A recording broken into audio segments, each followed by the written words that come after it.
I was the black sheep who everyone ignored at family gatherings, until the day I inherited everything and watched them all come crawling back. Growing up, I was the family disappointment. While my cousins got into prestigious colleges like Harvard and Yale, I barely graduated high school with a 2.3 GPA and zero extracurricular activities worth mentioning. While they landed corporate jobs with six-figure starting salaries and corner offices, I worked at a gas station making minimum wage and dealing with angry customers who treated me like I was invisible. While they bought houses in gated communities with manicured lawns and three-car garages, I lived in a studio apartment above a laundromat that smelled like industrial detergent and broken dreams, where the washing machines shook my floor at all hours. Every Christmas, every birthday, every wedding, every graduation was the same ritual of systematic humiliation. I'd sit at the kids' table even at 28 years old, surrounded by actual children who had more social status than me, while the adults discussed important matters like investment strategies and real estate markets, at the main table covered with fine china and crystal glasses. My aunt would make her annual rounds, introducing her children with obvious pride and detailed accomplishments. The lawyer who just made partner at a prestigious firm,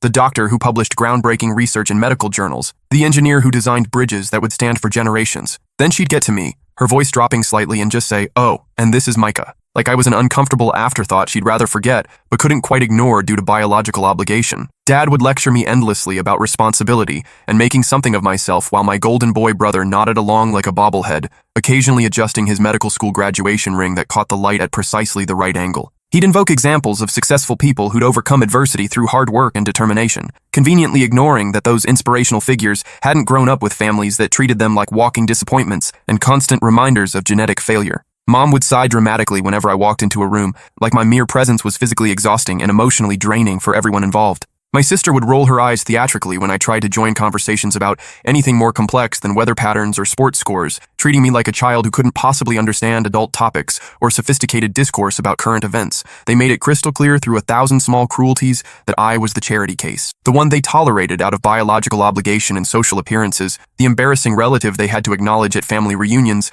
but wished would just disappear into the background. At family barbecues held on perfectly manicured lawns, I'd stand alone by the potato salad table while everyone else formed tight, exclusive circles discussing stock portfolios, real estate investments, and exotic vacation destinations like the Maldives and Swiss Alps. When family photos were taken with professional photographers and elaborate staging, I'd somehow always end up cropped out of the final printed versions or positioned behind someone conveniently taller, like a ghost haunting family memories who wasn't quite worth including in the official historical record. The worst part of these gatherings was the money conversations that dominated every interaction, like a toxic cloud of materialism and competition. Dad would complain bitterly about his business struggles and cash flow problems while wearing a $3,000 Rolex Submariner and driving a BMW X5 that he replaced religiously every 2 years like clockwork. Mom would stress dramatically about property taxes and rising living costs, while simultaneously planning elaborate European vacations to places like Tuscany and Provence, and redecorating their already perfect kitchen for the third time in 5 years with imported granite countertops and custom Italian cabinets that cost more than most people's annual salaries. My brother would whine constantly about student loan payments and the financial burden of his medical residency while living in a sprawling house worth more than most people earn in a lifetime and driving a Mercedes-Benz that he claimed was a practical necessity for his professional image and patient confidence. My sister would cry crocodile tears about her mortgage payments and the crushing weight of financial responsibility while shopping for designer purses at Nordstrom and taking weekend wine tasting trips to Napa Valley with her teacher friends, who somehow also afforded these luxurious lifestyle choices on public servant salaries. They'd all look at me with barely concealed disgust, like I was the financial burden single-handedly dragging down the family name and reputation in their social circles, even though I'd never asked them for a single dime in my entire adult life. I paid my own rent every month without fail, bought my own groceries at discount stores, and fixed my own car when it broke down using YouTube tutorials and borrowed tools from neighbors who took pity on me. But somehow my mere existence was still considered a drain on family resources and a source of embarrassment at country club gatherings and charity fundraisers where they needed to maintain their carefully constructed image of success and prosperity. I learned early to make myself invisible at these family events, developing sophisticated strategies for minimal engagement and maximum avoidance of their judgment and condescension. I'd arrive fashionably late to family gatherings, claiming work obligations or transportation problems that nobody bothered to question because they preferred my absence anyway, and leave strategically early with carefully crafted excuses about early morning shifts or prior commitments that gave me escape routes from their suffocating superiority. I'd bring cheap wine from the grocery store that cost less than their appetizers, while they brought expensive champagne with French names I couldn't pronounce, and vintage years they'd researched beforehand to ensure maximum impressiveness. I'd wear thrift store clothes that I'd carefully cleaned and pressed to approximate respectability next to their tailored suits and designer dresses that cost more than my monthly salary, and came with brand names that signified membership in exclusive social circles I'd never be invited to join. The message was consistently and brutally clear through every interaction. I didn't belong in their world of success and sophistication, and everyone, including extended family members and family friends, knew it without anyone having to say it directly. The final breaking point that changed everything came at my cousin's wedding 3 years ago. The event was an obscenely lavish affair held at the most exclusive country club in the state, complete with hand-carved ice sculptures that depicted swans and roses, a 12-piece orchestra flown in from Vienna, and a 5-course dinner menu that required professional translation because half the dishes had French names longer than my grocery list. The bride wore a custom Vera Wang dress that cost more than my car was worth, and the flower arrangements alone probably exceeded my entire annual income after taxes and basic living expenses. I was seated at a table in the farthest back corner with distant relatives I'd never met, people who kept asking if I was part of the catering staff or someone's +1 who'd wandered into the wrong reception by mistake. My immediate family sat at the head table with the bride and groom, basking in reflected glory and making eloquent toasts about family bonds, unconditional love, and the sacred importance of supporting each other through life's inevitable challenges and triumphs. The irony was so thick you could cut it with a silver cake knife that probably cost more than my rent. During the reception, when the bride prepared to throw her bouquet in the traditional ceremony, I found myself accidentally in the crowd of single women more by circumstance than intention, having been pushed forward by the photographer who was arranging people for the perfect shot. When the silk and pearl bouquet landed directly in front of me like fate had finally smiled in my direction, I bent down to pick it up out of pure instinct more than any real desire to catch it or belief in its symbolic significance for my romantic future. Before my fingers could even touch the expensive silk flowers and imported baby's breath, my aunt materialized beside me with lightning speed and snatched the bouquet away with the efficiency of a professional pickpocket, immediately tossing it to my cousin's sorority sister, who squealed with practiced delight. "Can't have the family failure catching the bouquet," she whispered with a smile that looked sweet but carried poison in every syllable, speaking just loud enough for everyone at the nearby tables to hear clearly and understand the full implications of her cruel joke. The laughter that followed wasn't the cruel cackling of villains in movies, but something worse. The knowing, uncomfortable chuckles of people who recognized an awkward truth that everyone preferred to ignore, but found secretly amusing when someone finally acknowledged it publicly. That sound of social exclusion disguised as harmless family teasing burned in my chest for weeks afterward, replaying every time I closed my eyes and tried to sleep, reminding me of exactly where I stood in the family hierarchy and how little that position was likely to change, regardless of any efforts I might make to improve my circumstances or prove my worth to people who'd already written me off as a lost cause. That night, driving home alone in my beat-up Honda Civic with the check engine light that had been on for 6 months, while everyone else climbed into luxury cars with leather interiors and GPS navigation systems, I made a decision that would fundamentally alter the trajectory of my relationship with my family forever. I decided to completely stop trying to earn their acceptance, prove my worth, or demonstrate that I deserved basic respect and inclusion in their lives. I stopped attending family events unless absolutely necessary for major milestone occasions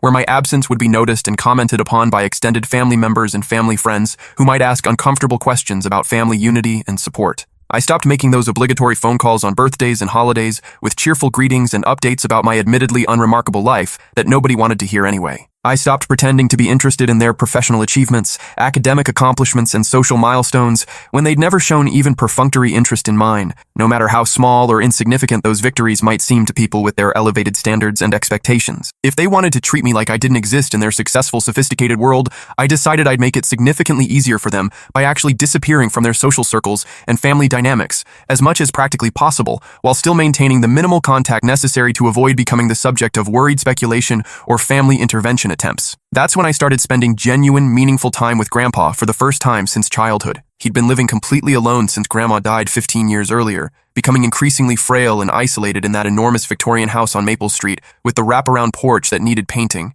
overgrown garden that he could no longer maintain, and dozens of rooms filled with furniture and memories that nobody sat with or shared anymore. The house had been their dream home, purchased when his construction business was thriving, and their children were young and full of promise and potential that somehow hadn't translated into the kind of caring, attentive adult children who prioritized their aging parents' well-being over their own convenience and social obligations. The rest of the family was consistently too busy with their important professional lives and social commitments to visit regularly or meaningfully. They'd drop by dutifully on major holidays like Christmas and Thanksgiving, staying for exactly 1 carefully timed hour while checking their expensive smartphones constantly for messages from more important people, making polite but superficial conversation about his health and the weather, then leaving promptly with their filial obligation checked off their mental to-do lists like items on a grocery shopping trip. They'd ask the same perfunctory questions about his medication schedules and doctor appointments, nod politely at his answers without really listening to what he was telling them about his daily struggles and emotional needs, and promise earnestly to visit more often next time, while already mentally planning their escape routes and calculating how long they could reasonably delay their next obligatory appearance without seeming completely heartless to other family members who might be keeping track of such things. But I had nowhere else to be.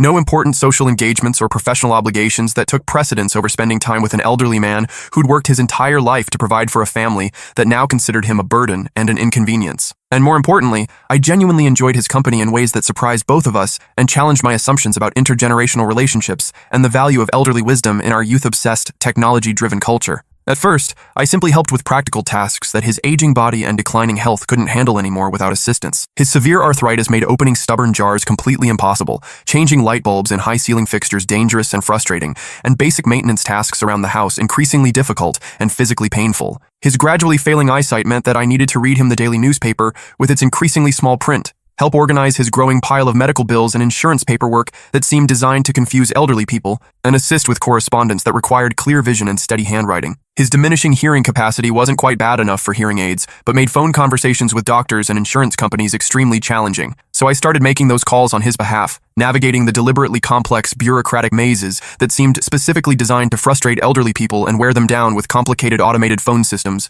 lengthy hold times, and representatives who spoke too quickly and used medical or financial jargon that assumed knowledge most patients didn't possess. Gradually, almost imperceptibly, these practical weekly visits evolved into something much deeper and more meaningful than either of us had expected when I first started stopping by to help with basic household tasks. He'd begin telling me detailed stories about his childhood during the Great Depression, when his family lost their small farm to bank foreclosure and had to move to the city to find whatever work was available to men with strong backs but limited formal education. He described with remarkable clarity the night he first met Grandma at a crowded USO dance during World War II, when he was a nervous young soldier on leave from basic training, and she was a confident factory worker building airplane parts for the war effort, while most of the men her age were overseas fighting. He'd explain with obvious pride how he'd built his successful construction business from absolutely nothing but raw determination, borrowed tools, a willingness to work longer hours than his competitors, and a reputation for honest dealing and quality work that gradually earned him the trust and repeat business of customers who became friends and eventually recommended him to other potential clients throughout the region.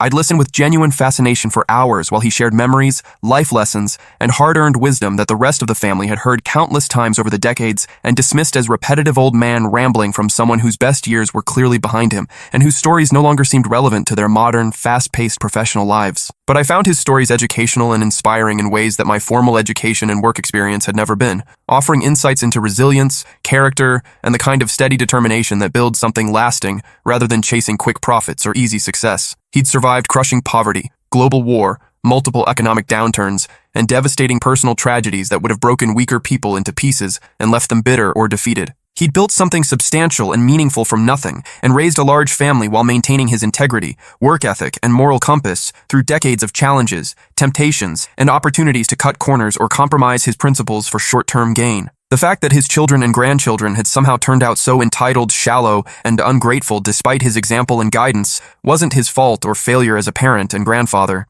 If anything, their character flaws made his lifetime of consistent decency and hard work more impressive, and their ingratitude more disappointing and inexcusable. When Grandpa received his pancreatic cancer diagnosis 18 months ago, the family's immediate response was predictably self-centered and focused on how his illness might affect their own lives, inheritance expectations, and social standing in the community, rather than on his comfort, dignity, and emotional needs during what everyone understood would likely be his final months on Earth. They discussed his treatment options like financial advisors reviewing investment portfolios, focusing primarily on costs, logistics, and potential outcomes, rather than on what would make him most comfortable and help him maintain his dignity and sense of purpose during a terrifying and painful process. I gradually became his unofficial primary caregiver, not through any formal arrangement or family discussion, but simply because I was the only one willing and available to handle the daily practical and emotional demands of serious illness. I started driving him to dawn oncology appointments when the hospital parking was easier to navigate and the waiting rooms were less crowded with other cancer patients and their worried families. I sat with him during brutal 6-hour chemotherapy sessions in sterile treatment rooms, reading books aloud when he was too nauseated to focus on conversation, and playing simple card games to distract him from the physical discomfort and existential fear that comes with watching poison drip slowly into your bloodstream while hoping it kills the cancer before it kills you. I helped him shower and dress on days when the treatments left him too weak and dizzy to manage these basic tasks alone, always respecting his dignity and privacy while providing the necessary physical assistance that nobody else in the family volunteered to handle because they found such intimate caregiving uncomfortable or beneath their professional status and social position. The rest of the family maintained their distance while making token gestures that allowed them to feel like caring relatives without actually having to confront the messy reality of serious illness and approaching death. They sent expensive flower arrangements and carefully chosen get-well cards purchased at upscale stationery stores rather than gas stations. They made brief scheduled phone calls asking about his latest test results and prognosis. They visited occasionally when it was convenient for their busy schedules and didn't conflict with more important social or professional obligations. But they weren't present for the grinding daily reality of aggressive cancer treatment, the complex medication schedules that required careful timing and monitoring, the severe dietary restrictions that eliminated most foods he'd enjoyed throughout his life, the endless stream of insurance paperwork and billing disputes that seemed designed to exhaust sick people into giving up, the transportation needs for multiple weekly medical appointments, and most importantly, the emotional support required when facing your own mortality and the terrifying uncertainty of how much time you have left and how much pain you'll have to endure before the end finally comes. During his final months, when the cancer had metastasized throughout his body, and we both understood with crystal clarity that he was dying and would not recover despite the continued treatments that were now focused on comfort rather than cure, Grandpa started asking increasingly pointed and specific questions about everyone's finances and life choices. He wanted detailed information about how Dad's construction business was really performing behind the optimistic reports and family conversations, why my brother needed such substantial financial assistance despite his supposedly successful medical practice and prestigious professional reputation, how my sister could afford such an expensive lifestyle and luxury purchases on a public school teacher's modest salary, and what my cousins were actually doing with their supposedly impressive careers, and the substantial educational investments that had been made in their professional development. I initially assumed he was just making conversation to pass time during our long afternoons together, or perhaps trying to understand how his family had developed and what his children and grandchildren had accomplished with the advantages and opportunities he'd worked so hard to provide for them. Maybe he was getting his personal affairs in order and making final decisions about his estate and how to distribute his wealth in ways that would benefit people who would use it wisely and appreciate the sacrifices that had been made to accumulate it over decades of hard work and careful saving. I had absolutely no idea that he was conducting a methodical, professional investigation into their true characters and the reality behind their carefully constructed public images of success and respectability. When Grandpa passed away peacefully in his sleep last October, after months of decline that were painful to witness but somehow also brought us closer together than we'd ever been during my childhood, the funeral was a masterpiece of carefully orchestrated theatrical performance. Everyone arrived wearing expensive black designer clothing that had been specially purchased for the occasion, and they spoke eloquently about what a wonderful man he'd been, how much they'd miss his wisdom and guidance, how grateful they were for all the life lessons he'd taught them through his example of hard work, integrity, and devotion to family values and community service. They shared carefully prepared touching anecdotes about his generosity and unconditional love, his legendary work ethic and unwavering moral principles, while dabbing their eyes with expensive monogrammed handkerchiefs and accepting condolences from longtime community members who remembered him fondly as an honest businessman, reliable neighbor, and pillar of local civic organizations and charitable causes. The eulogies painted him as a beloved patriarch who'd been surrounded by loving, attentive family members during his final days, when the truth was that he'd spent most of his last months feeling abandoned and forgotten by everyone, except the grandson they all considered the family failure and embarrassment. I sat in the back row of the funeral home, watching their elaborate performance with a mixture of profound grief for his loss and barely contained disgust at their shameless hypocrisy and complete lack of self-awareness about how little they'd actually contributed to his happiness and comfort during the time when he'd needed them most. 2 weeks later, the family lawyer called to schedule the formal reading of Grandpa's will and the official transfer of his estate to his designated beneficiaries. Nobody expected any major surprises, dramatic revelations,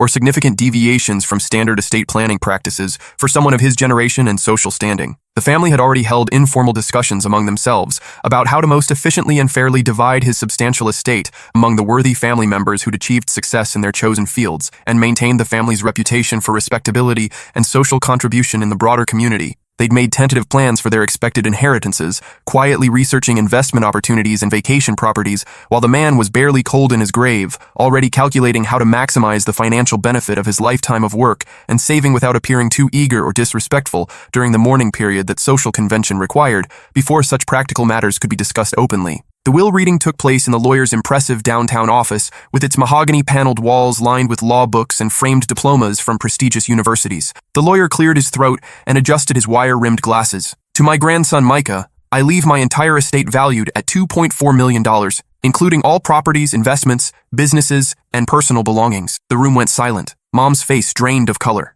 Dad's mouth hung open. My brother started sputtering about contested wills. Then the lawyer handed me Grandpa's letter. I read the first line aloud. Micah was the only one who visited me when I was dying. The truth hit like a wrecking ball. For 3 years, I'd been his caregiver while they sent cards, but the letter continued. The others only called when they needed money. Micah called to check if I was eating enough. Then came the thick folder. Bank statements, loan documents, payment records. Grandpa had secretly funded everyone's success. Dad's business startup, $180,000 forgiven loan. My brother's medical school, paid in full. My sister's house, another gift never acknowledged. The folder contained something else, a private investigator's report. Photos of Dad gambling in Vegas with business funds. My brother selling prescription drugs from his clinic. My sister running insurance fraud schemes. My cousins embezzling from their firms. The only one living honestly was the family failure, me. That's when the second lawyer walked in. Mr. Rodriguez, FBI Financial Crimes Unit. He'd been working with Grandpa for a year, gathering evidence. Federal agents entered and began making arrests. As they led my family away in handcuffs, Mom looked back with hatred. This is your fault.